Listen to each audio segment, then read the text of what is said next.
let's now attempt 1-2 questions based upon this information, which we actually even knowing earlier as well. So now based upon this understanding, just attempt this question by yourself. So just solve this one.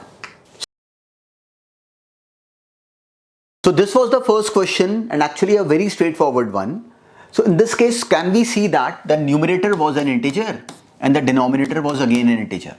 So since this number was directly in the format of integer upon integer, so we directly knew that this is a rational number. And now solve the next one. So this was the number. So now can we see that this was 0.732 with a bar over it? So what does that mean? That means that this number was 0.732, then again a 732, and so on.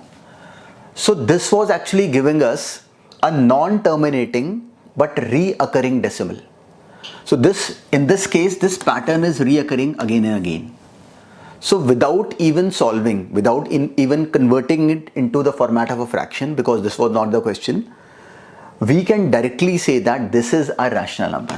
Why? Because without even converting, we know that ultimately we can convert it into the format of P upon Q, where P and Q are simple integers. So just keep this very basic thought in your mind. So now let's solve just one more. So this was the next question. So in this case, can we see that this was a non-terminating and a non-reoccurring decimal? So whenever we are given a non-terminating, means it is not ending, and non-reoccurring decimal, then we directly know that it is an irrational number. So this is the only requirement. This was the only requirement. Without doing anything, just by looking at this term, we were able to judge that this was an irrational number. And this is the only requirement. So now let's understand this entire universe of numbers on the most basic path, that is actually a number line. So now let's just have a look at that number line together. So just look at this now. So the entire universe of real numbers actually lies on this line. So this is the number line actually. I'm just actually marking the numbers over here. Let's say if I mark this location as 0. So from 0 on the positive side, there would be numbers 1, 2, 3 and so on. So let's say 0 is here, let's say 1 is here, 2 is here, 3 is here. The gaps are actually the same, but since I'm actually marking them, so it might not look that these gaps are similar, but they are actually the same. It's -1 here, -2 here, -3 here and so on. So this is the number line. This is on the positive side and this is on the negative side, -1, -2, -3 and so on. So it is not necessarily horizontal. In this case, I have drawn a horizontal number line. It could even be vertical, but the sense remains the same. So we can see that this side, if we go on the right side, we are actually seeing numbers on the in the positive direction. So these are what? These are positive integers. Positive integers, or if we start from 0, we know that they are whole numbers, 0, 1, 2, 3 and so on. And similarly on the negative side are actually negative integers. So these are negative integers, 0, minus, after 0 in fact, -1, -2, -3, -4 and so on. But can we see that between this 0 and 1, between this 0 and 1, between this number 0 and 1 in fact, these dots, actually each dot now represents a number. So between any two integers, there are infinitely many numbers in between. There are so many numbers in fractions. There are in fact infinite many numbers in between any two integers. I'll go actually further deep, but this is the interesting part and it is very straightforward. That can we see that any decimal, let's say 3 upon 4. 3 upon 4 is a number which is less than 1 but greater than 0. It would be somewhere here. If I convert it into a decimal, it would be 0.75.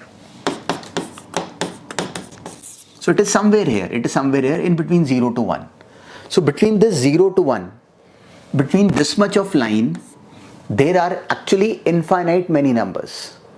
Each is being represented by a very small, very tiny dot in fact. So any rational number that we are knowing is actually, it's just actually marked over here on this number line. it would be between any two numbers. Let's say in this case I have chosen 3 upon 4, and 3 upon 4 when solved it is 0.75, which is a number which is between 0 and 1. Let's say if I talk about 1.7.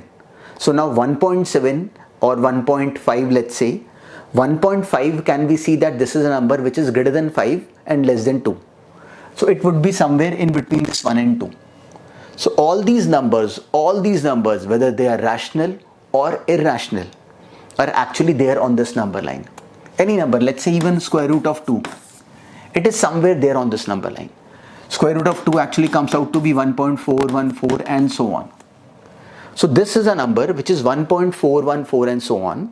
We know that this number, when marked on the number line, it would be a number which would be greater than 1.4 but less 1.4 but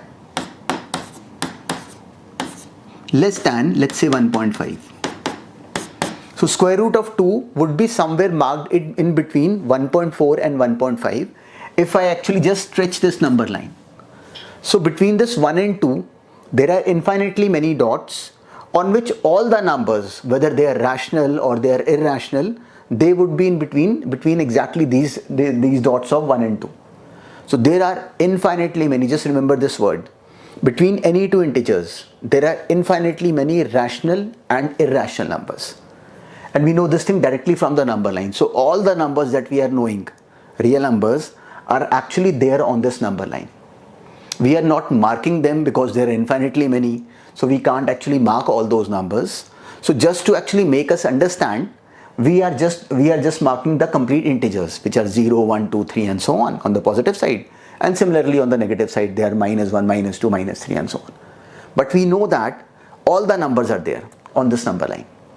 So just actually we should be very clearly knowing this very basic definition related to a number line or a rational or an irrational number.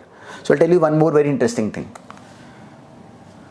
Between any two rational numbers, and just remember this line, it is very interesting and very helpful in fact. Between any two rational numbers, there are infinitely many irrational numbers. Between any two rational numbers, if I choose any two rational numbers in between this, if I just choose any two rational numbers between this, there would be infinitely many irrational numbers. And between any two irrational numbers,